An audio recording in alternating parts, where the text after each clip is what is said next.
नमस्कार प्रियजनों, आप देख रहे हैं बीएचयू पाठशाला। आप सभी का बहुत बहुत स्वागत है। हम लोग आज डिस्कस करेंगे CUET syllabus, not official but discussion करेंगे, क्योंकि एक साल पहले हम लोगों ने सिलेबस पे ऑलरेडी डिस्कशन किया था। क्योंकि आने वाले 5-6 दिनों में एक ऑफिशियल इंफॉर्मेशन आने वाला है, अंडर द डिस्कशन है, मे बी यूजीसी अब इस पे एक क्लियरेंस दे हमारे सिलेबस और पैटर्न के बारे में, क्योंकि अब ऑलरेडी सेशन 2 साल से लेट चल रहा है यूनिवर्सिटी का। तो ऐसे में वो लोग प्लानिंग जल्दी से जल्दी करेंगे, क्योंकि सेशन हर बार लेट नहीं करना चाहिए और करेंगे भी नहीं। जहां तक मेरे को आइडिया है कि 5 दिनों में हम लोग को एक अच्छा सा इन्फॉर्मेशन मिलने वाला है। तो चैनल पे आते ही मैं आपको इन्फॉर्म करूंगा, इसलिए हर एक वीडियोस को देखो, बेल आइकन प्रेस कर लो और चैनल को सब्सक्राइब जरूर कर लीजिएगा। सीयूईटी वही सीयू सेट है जिसका नाम बदल के सीयूईटी कर दिया गया है। हम लोग इसके पहले कैट का वीडियो बनाते थे, जो कॉमन एप्टीट्यूड टेस्ट हुआ करता था। फिर उसके बाद हम लोग सेंट्रल यूनिवर्सिटी एप्टीट्यूड टेस्ट हो गया, फिर उसके बाद अभी सीयूईटी हो चुका है। तो ऐसे में ध्यान देना, हर एक वीडियो सीयूईटी टाइटल से जाएगा, ना कि सीयू सेट के टाइटल से जाएगा। आपको वीडियो को देखना जरूर है, क्योंकि इसकी पूरी सीरीज आएगी, हर एक चीज को समझना चाहिए। ठीक है, आज हम लोग डिस्कस करेंगे आपके कमेंट बेसिस पे कि सर हमें एक चीज नहीं समझ में आ रहा है कि सीयूईटी में यूजी तो हो जाएगा, पीजी कैसे होगा, प्रोफेशनल कोर्स कैसे होगा, डिप्लोमा कैसे होगा, और उसके बाद हमारे प्रैक्टिकल कोर्सेज जो है वो कैसे इस सीयूईटी के माध्यम से होंगे। पेपर पैटर्न के बारे में डिस्कस करेंगे, पेपर लैंग्वेज के बारे में डिस्कस करेंगे, और नेक्स्ट टॉपिक हमारे जो डिस्कस में है वो भी हम लोग डिस्कस करेंगे। जिनको भी बीएचयू पाठशाला का कोर्स ज्वाइन करना है वो रजिस्टर कर सकते हैं। अभी हम लोग आराम से सिलेबस डिस्कस कर रहे हैं, लेट नहीं हुआ है, क्योंकि अभी ऑफिशियल हमारे पास सिलेबस भी नहीं आया है। तो हम लोग एप्टीट्यूड और सब्जेक्ट स्पेसिफिक के सिलेबस डिस्कशन शुरू कर दिए हैं। जिनको भी complete lecture, test series, PDF note, DPP और लाइव डिस्कशन चाहिए, वो इस नंबर पर डिस्कशन व्हाट्सअप कर दीजिए। हम लोग आपको कांटेक्ट करेंगे, फिर डिस्कस करेंगे, फिर आप कोर्स ले सकते हो। ध्यान देना कि इस बार डीपीपी ज्यादा इंपॉर्टेंट होगा, स्टडी के साथ प्रैक्टिस बहुत जरूरी है, क्योंकि आपका जो कंपटीशन है वो इस लेवल पे जाने वाला है। कहां जाने वाला है? इस लेवल पे जाने वाला है, क्योंकि बहुत मास ग्रुप इस पेपर में अब आएगा। बहुत सारे सेंट्रल यूनिवर्सिटीज जब एक करेंगे तो बच्चा क्या करेगा, एक ही जगह एक ही प्लेटफॉर्म पे आ रहा है ना, तो ऐसे में आपका कंपटीशन बढ़ेगा। प्रैक्टिस जरूरी है स्टडी के साथ, इसीलिए हम लोग इस बार डीपीपी भी आपको प्रोवाइड कराएंगे बहुत ही अच्छे तरीके से। अब हम लोग आज चलते हैं सेकंड स्लाइड पे। यहाँ पे सबसे बड़ा मुद्दा ये है जो मेरे को बार बार कमेंट के माध्यम से आ रहा है कि सर पीजी भी इंप्लीमेंट होगा। यूजी का तो क्लियरेंस लगभग 99% से ज्यादा है, ठीक है, ये तो जाएगा ही जाएगा। एज पर अगर हम लोग डीयू को रेफरेंस पॉइंट ले तो डीयू ने तो बोल दिया है, अपने ट्विटर हैंडल से आप चेक करोगे तो डीयू ने बोला है कि हम लोग तो अपना सीयूईटी माध्यम से एंट्रेंस कराएंगे। इनके सीयूईटी होता है तब, क्योंकि सीयूईटी जो है अभी यूजीसी ने अपने ऑफिशियल पोर्टल पे इसका अपडेट नहीं दिया है। ये गवर्नमेंट और एजुकेशन मिनिस्ट्री के अंडर डिस्कशन हुआ एक टॉपिक है, जो कि अभी हमारे पास न्यूज एजेंसीज पे और यूट्यूब चैनल्स पे वायरल हो रहा है। जैसे ही 5 दिनों में डिस्कशन इसका क्लियर हो जाएगा, मैं आपको ऑफिशियली बता दूंगा कि सीयूईटी पे यूजीसी इंडिया का क्या डिस्कशन आया, क्या निष्कर्ष आया, और बाकी सेंट्रल यूनिवर्सिटीज जो है जैसे बीएचयू, जेएनयू, बाकी और जो सेंट्रल यूनिवर्सिटीज हैं उनका इस पे ऑफिशियल जो एक स्टैंड है वो क्या है। ठीक है, पीजी प्रोग्राम की बात करें, चूंकि डीयू ने जब सीयूईटी को बोल दिया है कि हम पूरे एग्जाम कराएंगे, तो पीजी तो अपने आप डीयू का दिख रहा है। अगर पीजी कोर्स को डीयू बोल रहा है कि सीयूईटी के माध्यम से कराएंगे, तो पीजी तो जाना तय है, पीजी भी जाएगा। लेकिन यहां पे मामला ये फंसता है कि सर क्या बीएचयू भी अपना पीजी प्रोग्राम वहां पे देगा? ऑफ कोर्स देगा। आपको यहाँ पे थोड़ा सा कंफ्यूजन ये हो रहा होगा, सर बहुत सारी यूनिवर्सिटीज में तो ऑनर्स है, बहुत सारी यूनिवर्सिटीज में प्रोग्राम है यूजी लेवल पे, तो ऐसे में कैसे ये लोग एक दूसरे को कनेक्ट कर रहे हैं?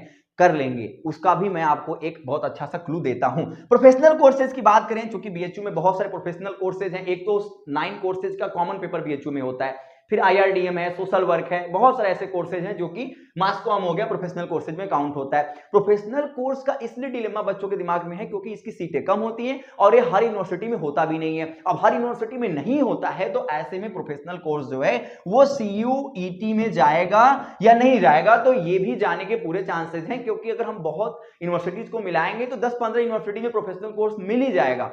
लेकिन अभी ऑफिशियल, अब देखो बीएचयू का कहां पे सीयूईटी में नहीं जाने के कोर्सेज दिख रहे हैं, उसका मैं बात करूंगा अभी। जैसे एलएलबी, बीएलएलबी है, बीएलएलबी, एलएलबी जब लास्ट कन्वर्सेशन सीयू सेट पे हुआ करता था, तो उसमें बहुत सारे आर्टिकल मैंने पढ़े जहां पे एलएलबी और बीएलएलबी पे इन्होंने ये लिखा था कि इस पे हम लोग अभी अंडर द डिस्कशन है, ऑन द ट्रैक है, ऑन द वे है, अभी हम लोग इस पे क्लियरेंस नहीं दे पाएंगे कि बीएलएलबी और एलएलबी होगा कि नहीं। क्योंकि बीएलएलबी की बात करें तो ये क्लैट के माध्यम से ऑलरेडी बहुत सारे लॉ कॉलेजेस हैं जो कि इसमें आराम से एंट्रेंस कराता है और उसका अलग से अपना मेरिट बनता है और अपना एडमिशन ले लेते हैं।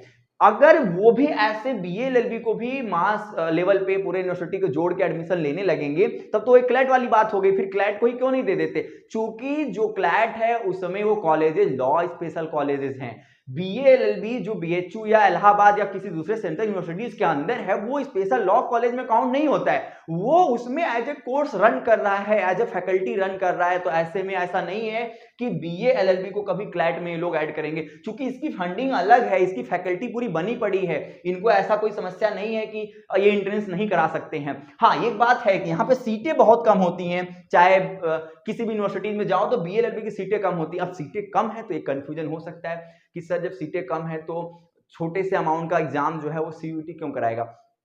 क्योंकि एक यूनिवर्सिटी में सीटें कम है, जब वो सेंट्रल यूनिवर्सिटीज को काउंट करेंगे तो अपने आप यहाँ पे बच्चे तो हो ही मतलब सीटें तो हो जाएंगी, तो करा सकते हैं। लेकिन अभी इस पे लास्ट टाइम भी डिस्कशन नहीं हुआ था, इस बार भी अभी कोई कंफर्म सिलेबस डिस्कशन नहीं है। डिप्लोमा की बात करें तो डिप्लोमा हर एक यूनिवर्सिटी अपना खुद ही कराएगा, चूंकि बीएचयू में डिप्लोमा जो होता है वो मेरिट बेस होता है, सभी को पता है, उसका कोई रिटन एग्जाम नहीं होता, मेरिट पे होता है। डिपार्टमेंट फैकल्टी का काम है, अपना 12वीं का रिजल्ट सबमिट किए, अपना यूजी का रिजल्ट सबमिट किए, उसी बेसिस पे पीजी डिप्लोमा या फिर आपका डिप्लोमा आपको अलॉट हो गया, आप पेमेंट कर दिए। तो डिप्लोमा कोर्स जो है वो सीयूटी का काम नहीं है, वो एज पर यूनिवर्सिटी लेवल पे रहेगा। मुझे जहां तक आइडिया है, इसके लिए कोई भी कंफर्मेशन अगर आता है तो मैं बताऊंगा, लेकिन सीयूटी पे नहीं जाएगा क्योंकि ये मेरिट बेसिस का काम है, ये फैकल्टी डिपार्टमेंट का काम है, तो डिप्लोमा नहीं जाएगा। लेकिन प्रैक्टिकल कोर्सेज जो है, प्रैक्टिकल कोर्स मतलब जैसे BFA bachelor of fine art, BPEd हो गया, अब ये कोर्सेज जो है वो सर सीयूटी में जाएगा कि नहीं? बीएड का भी बात आता है, मैं बीएड थोड़ा क्लियर करता हूं पहले। बीएड का क्या होगा?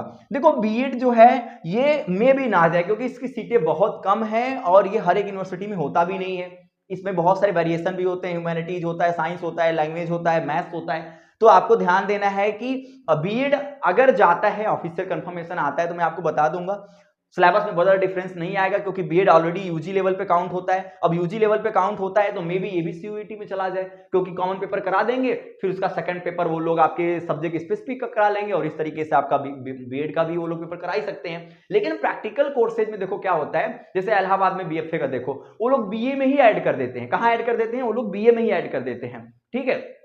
लेकिन अगर बीएचयू में बात करें तो प्रैक्टिकल कोर्स बीएफए में 2 पेपर बीएचयू अपना खुद कराता है। अब मेरे को जहां तक आइडिया है कि बीएफए या बाकी जो प्रैक्टिकल कोर्सेज है उसका जो थ्योरी का पेपर है वो ये लोग सीयूईटी के माध्यम से करा सकते हैं, चाहे उसे बीए में काउंट कर देंगे, चाहे यूजी प्रोग्राम में काउंट कर देंगे, यानी यूजी करके यूजी का जो सिलेबस होगा थ्योरी से मैच करा सकते हैं, तो ये वहां पे तो करा देंगे।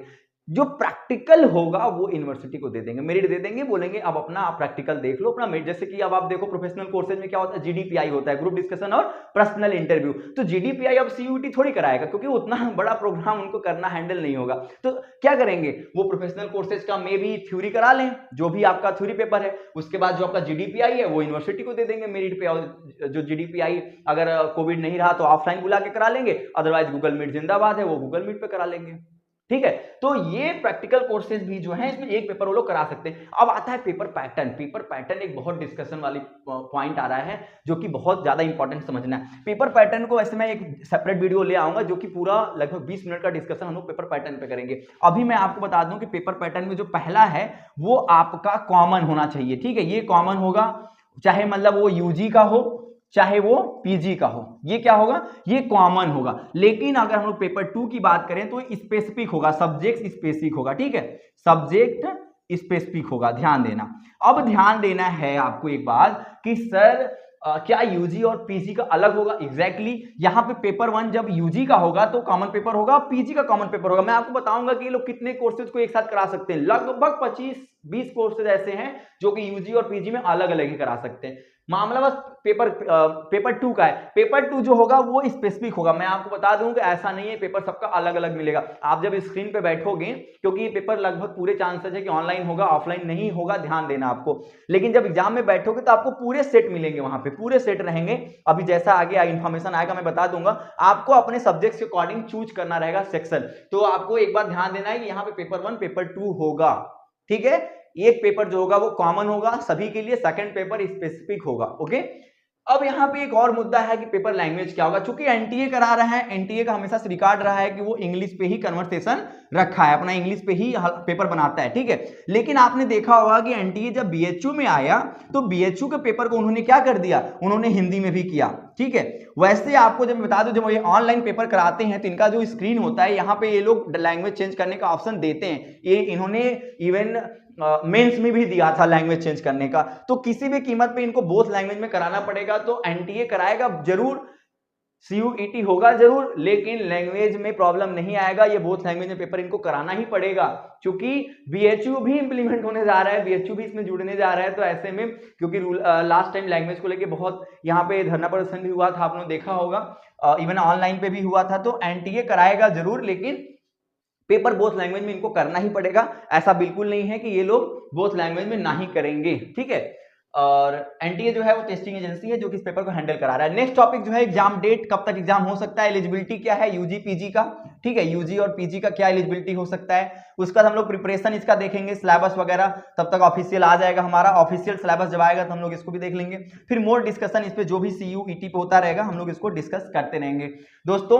और आने वाले हर एक वीडियोज को देखो। आई होप कि आपकी समस्याएं दूर हो चुकी होंगी। इस वीडियो का बस इतना ही है कि मेंटल लेवल अपना क्लियर कर लो, मेंटली थॉट्स आने लगे कि आपको इस बार एंट्रेंस किस बेसिस पे देना है, क्योंकि आपका ज्यादा टाइम भी नहीं है। मैक्सिमम आपको 3 and 5 मंथ है आपके पास, 3.5 मंथ, 3.5 महीने के आसपास मुझे लग रहा है आपके पास एक पार्टिकुलर टाइम मिलेगा। इस बार ध्यान देना कि बोर्ड एग्जाम S7 S2 में हो रहा है। तो S2 होने के बाद जो बच्चे अभी अपना बोर्ड एग्जाम दे रहे हैं अपना आराम से बोर्ड एग्जाम दो। जैसे ही बोर्ड एग्जाम क्लियर हो जाएगा, आपके पास अगर 1.5 से 2 महीना मिलेगा, आप तुरंत फिर CUET की प्रिपरेशन में लग जाना। उसके लिए BHU पाठशाला जिंदाबाद है। और मुस्कुराते रहिए, हर हर महादेव, जय श्री कृष्ण, राधे राधे। जिनको भी कोर्स डिस्कस करना है वो इस नंबर पे डिटेल में बात कर सकते हैं, व्हाट्सअप कर दीजिएगा, मैं आपको टाइम दे दूंगा, उस पर हम लोग डिस्कस करेंगे, ठीक है। तो मिलते हैं नेक्स्ट वीडियो में। मुस्कुराना बिल्कुल ना भूलें, टेंशन नहीं लेना है, क्योंकि हर एक वीडियो का डिस्कशन हम लोग करेंगे आपके साथ, ऑफिशियली शेयर करेंगे और आपको समझाते रहेंगे, रास्ता दिखाते रहेंगे। तो परेशान नहीं होना है, ठीक है, और मुस्कुराते रहना है, स्टडी करते रहना है। अभी मेंटली धीरे धीरे आप स्टैंड होना शुरू हो जाओ। आज ही एक ही रात में सब कुछ नहीं बदलेगा। आदमी चाय पीते ही चाय की लत पकड़ी होगी, ऐसा नहीं है किसी सुबह सवेरे उठा और चाय पिया और चाय का फैन हो गया होगा। तो आप धीरे धीरे CUET के पैटर्न पे, ट्रैक पे रन करोगे, आराम से सीखते हैं इसको, ठीक है। ओके, बाय बाय, हर हर महादेव, जय श्री कृष्ण, राधे राधे।